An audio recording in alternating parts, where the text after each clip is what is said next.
امروز قراره گردونه شانس مشخص کنه که چه غذایی بخوره. تو قرار بود ما حالت کنم اینو میشه منم بخورم؟ نه بده بخورم. یه چیزایی میتونم بخورم. پالواساش از اینکه گربه نمیخورم. میدونی از کجا اومده؟ از رشت اومد.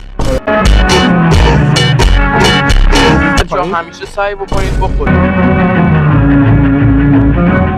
دمت گرم. عمو سورن بدبخت شدم. بفرما اینجا. کباب میامو.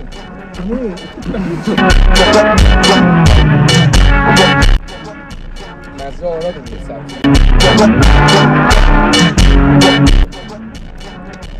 منو خورده. یه ذره دیگه روش فلفل بریزم 100 میدم. دنگ امروز تو نمیزنی دیگه. اون امروز نمیزنم.